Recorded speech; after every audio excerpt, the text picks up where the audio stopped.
The Daily Brief. Yet another hashtag on Twitter that has been alive this morning is hashtag We Shall Overcome, sponsored by Kibra Member of Parliament Ken Okoth. He tweeted earlier about his battle with cancer so far. He indicated to what extent chemo has weighed in on his immunity and his skin, but he said he's going to keep the fire burning and keep going on.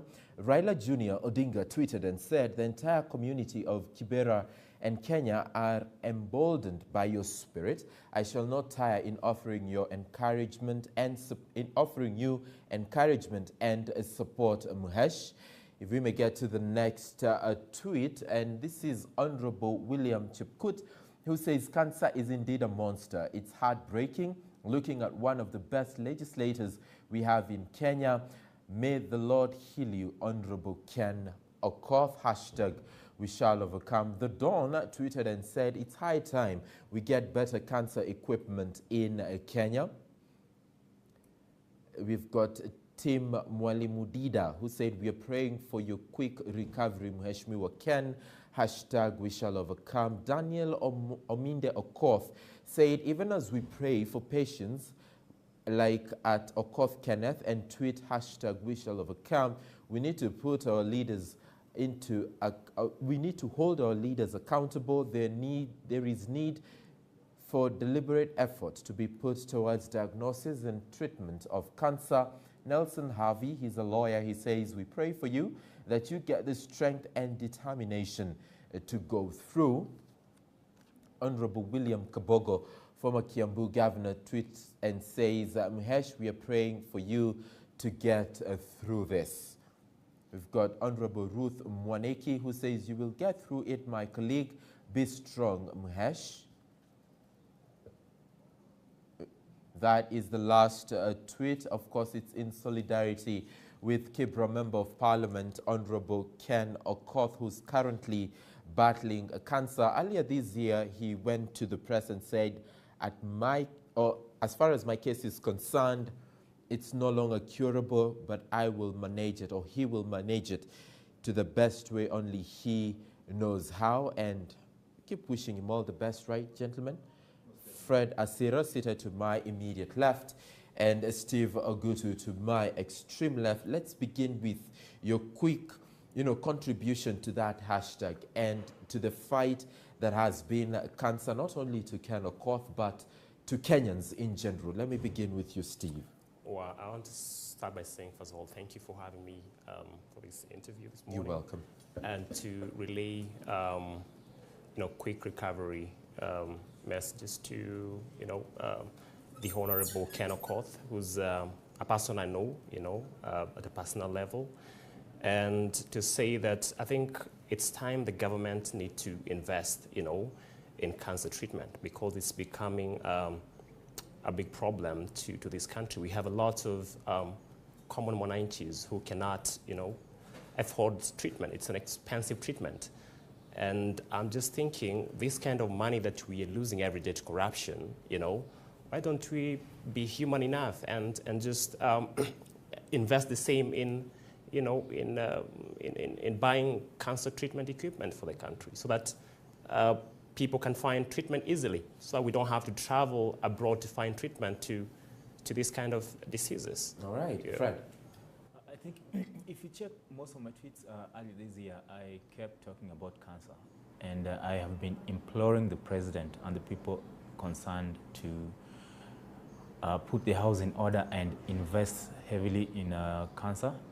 Because there was also an unconfirmed report from some sources that there are a myriad number of members of parliament or politicians who are always seen in India seeking medication for cancer. So those of us who can't afford to be in India are dying every day. So we need to do something, and I take this opportunity to wish Mheshimiwa Ken Okoth the best that there is. Now that he still has the spirit, he should continue having that spirit, and he'll overcome. Absolutely. Yeah. And move on. A story that broke earlier this morning. It was about the fire in Toy Market. And it takes us back to history, where we appreciate that this is not the first time, Steve. We've had these fires over and over and over again. Why do we find ourselves here? What is this that we've turned a blind eye to? I think it's because, as one, we lack proper leadership, for the case of Nairobi, the county, and I think we are not also keen to learn from our past mistakes, I believe that every, situation we go through in terms of such incidences are meant to help us, learn and prepare enough, for future incidences like what we experienced this morning at the toy market. And I think there's need for citizens to come up and demand for this kind of services, which should not be the case, because once we elect you as our governor, we expect you to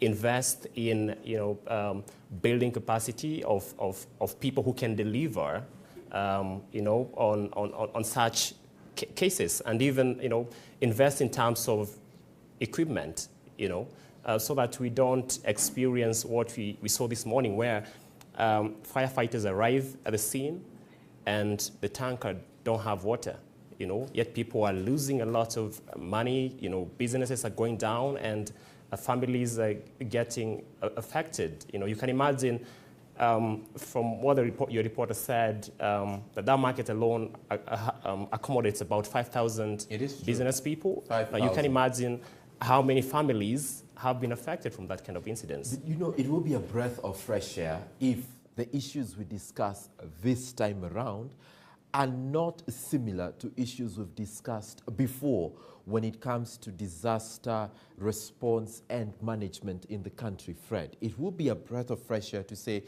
this time around, there's been an area of improvement in this, and that, but it is lacking.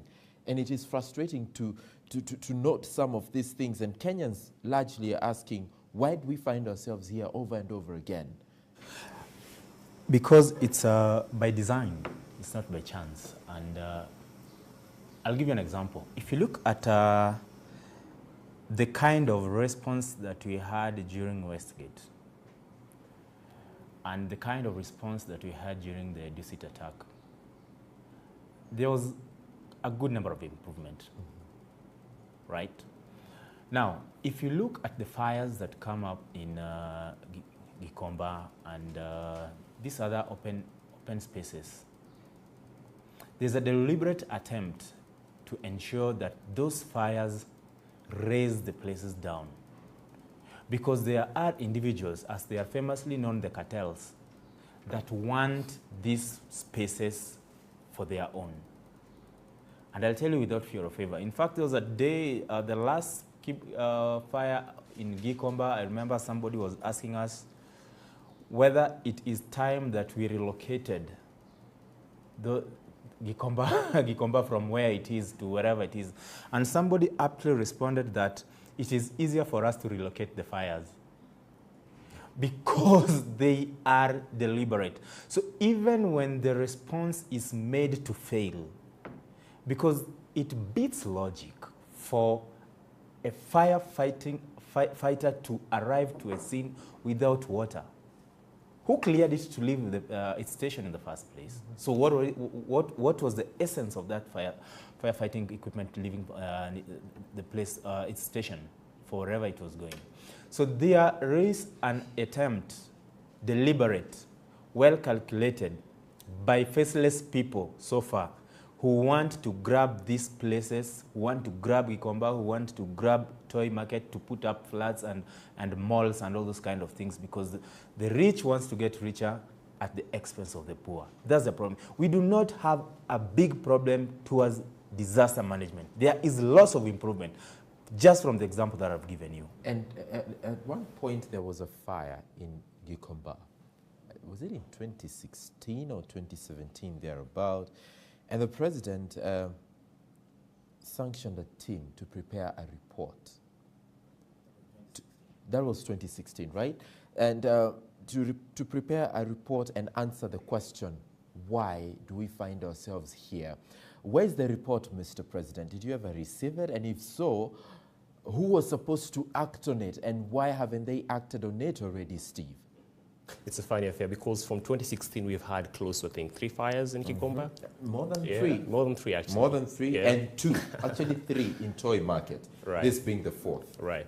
So I think like I would like to just agree with Fred here that I think we have a chain of cartels who are actually determined to, acquire some of this land and put up,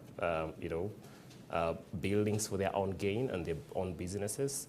And that's why we're trying to see, there's a lot of pushback, from unseen forces, trying to take away, this kind of source of livelihood from the poor people. And I think the president should be very stern about this and follow up on that particular report that he had, requested for, and not just leave it there, but make certain that these issues are well addressed, because we can't keep on experiencing this kind of situations every now and then. And reverting also to an issue that is making headlines this day, it's all about corruption. It's hardly unlikely you will consume media headlines in this country every other day without, if it's not what we've lost, it's how we are going about either recovering or not recovering what has been lost. I'd like you, Fred, to tell us, in your own opinion, what exactly could we be getting wrong this time around? I think as the people who are before us, the previous panel put it,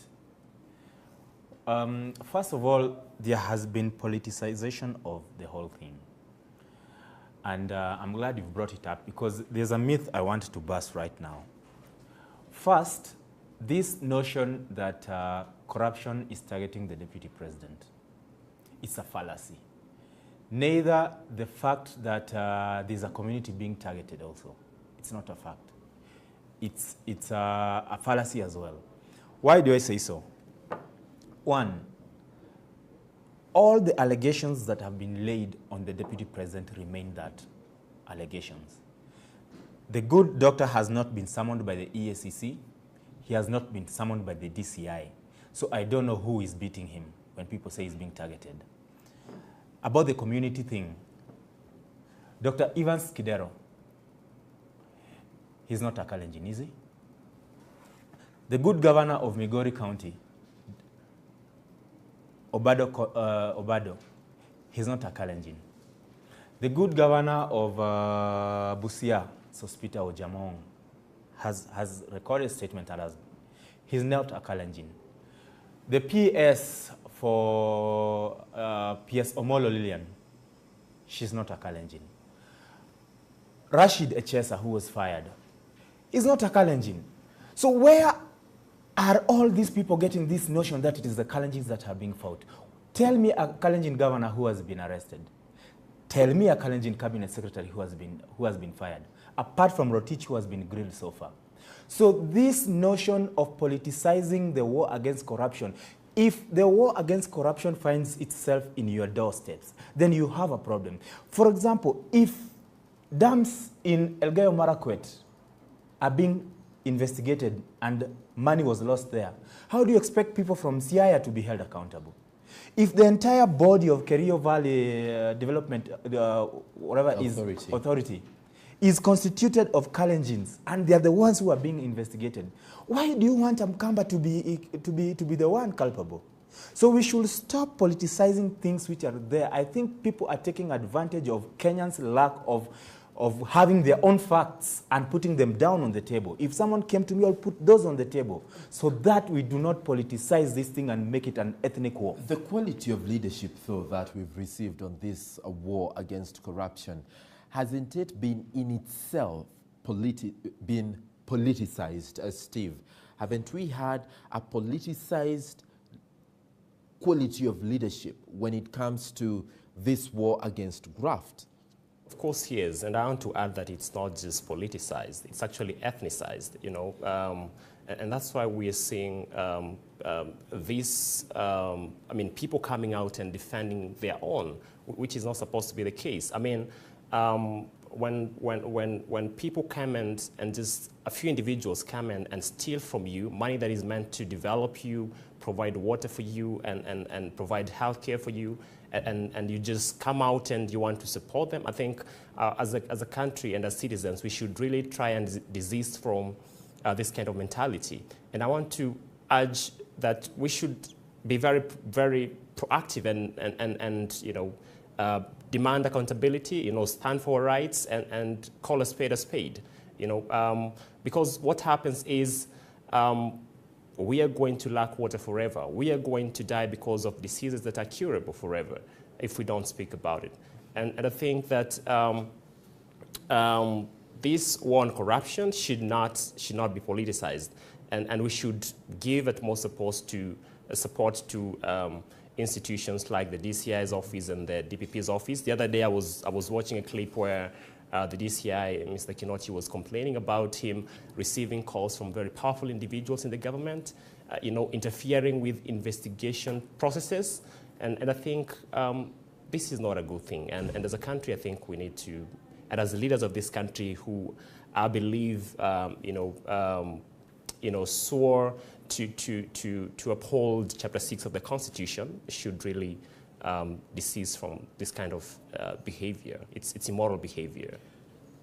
Chief Administrative Secretary in the Ministry of Transport and Infrastructure, that is Chris Obure, is currently appearing before the National Assembly's Committee on Transport. Let's listen in to what's coming forth from that particular meeting. Sure that you give more people capacity to chance, opportunity to work. So we split into two, and there was, I think, there are several lots there, lot 8 and lot 9. Those were the two roads were split into those two lots. So they are starting now. Proceed, yes. Okay. I'm fresh with that because I think it happened during my jurisdiction or my whatever, but this one of 1718, I think I would want the digit, that is number 4. I'm going back the way, yeah. Now, with regard to the launch by the governor, you know, us, we don't make it up. Yes, let's go like this. Yeah. And when you are talking, talk to me. Oh, sorry. Talk to the chair of the committee Yes. and the committee. Okay. And then from there, I will ask the honorable members to seek clarification through the committee again. Okay. So, but let's go like this so that Yes. Was the road done by county government or Kura? It is done by Kura. Done by Kura. Yeah. And because I think there had been a hue cry about the potholes, particularly in the CBD. When so the we member then asked, you know. Mm-hmm. So what happened was, the one he's talking about now is Kapwin Kapsangaro. You know the one I am. Oh, sorry. I'm number 4, the Kapwin Kapsangaro Road. The one you said, you don't know whether it was done by national government or according to your own knowledge, it was done by county. Yes. So that's why I'm saying yes. Yes. Now you have confirmed it was done by county. No, Was it? it was not. It was done It's by national Kura. government. You see, once we commission a contractor to go on site, Yes. at times because of distance, we are not able to go and do fanfare. But because the county is close by, they take advantage because they know we will not be there. So they go and tell Wananchi, and Wananchi don't know the difference. They commission it. So the county commission, Yes. you do it and then the county commission. They commissioned the project. Yes, Honorable Domingo? And that is Chris Obure, the Chief Administrative Secretary in the Ministry of Transport and Infrastructure. He's appearing before the National Assembly's Committee on Transport together with the principal secretary in that very ministry, and that is Julius Korir. They're responding to queries on county roads and the execution of these particular projects across the country. What has been the progress? What are the challenges? And how can we protect projects from corruption? I think also that needs to be an agenda now, because every project appears to have been targeted in one way or another in corruption, which is sad. Which is sad. People have said this is a sad state of affairs. But again, which is the way out, Steve? Remember, there was a time the president had actually said that we put a halt to projects, not to start any new projects before we complete projects that are underway. I don't know where that disappeared to, because, like you've correctly said, you know, every project we have, it's an opportunity for some individuals to make money out of it, you know, and that's very unfortunate. That is why we have a lot of delay, you know, in terms of completion of even roads and things like the dams, the road dams and the likes. And I think that the president needs to be really firm about this matter, you know, and now that we have actually the handshake, I think we have enough political goodwill to address this thing once for all. And I think this is a moment that we must seize as a country to address corruption. Do we? Yes, we do. Through the handshake, do we have that? There's a relative calm that came with the handshake. There is this goodwill, that political goodwill, that now we are working, fighting corruption. Whether it is working or not is another thing altogether. But like he has mentioned, there was the kind of directive that the president gave a while back, that we should focus on completion of projects that have started, as opposed to starting new projects. But you see, the problem with some of these things, they are roadside declarations, which even the president knows. We don't live in a banana country anymore, where the president can just dish out instructions, just go there and say this. Unless the president is serious enough that he wants some of these things to happen, they must be channeled through the proper channel. We have institutions that need to work in this country, but we do not give them the opportunity. We do not give them the credence to do their work. What we want to do is to appear like we are working. And that is why I'm so not happy I missed the chance to be with the Daktari on this. I am in total support of the document that Daktari and the Third Way Alliance has forwarded to IEBC. Because in that document there are so many good things.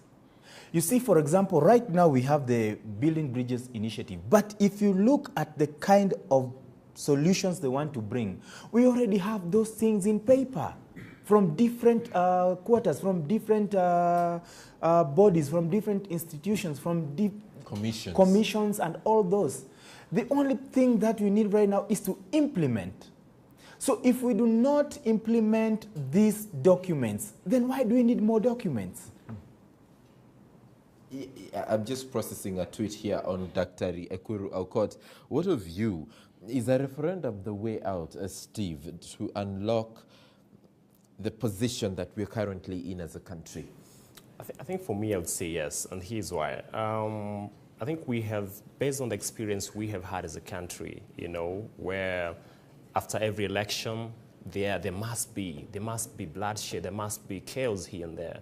I think if we are thinking about having sustainable peace in this country and political stability in this country, and therefore economic stability in this country, then we need to have, you know, to really look at our constitution and avoid this idea of winner takes it all, so that after every election, everybody feels you know, included in the government, as opposed to what we are experiencing right now.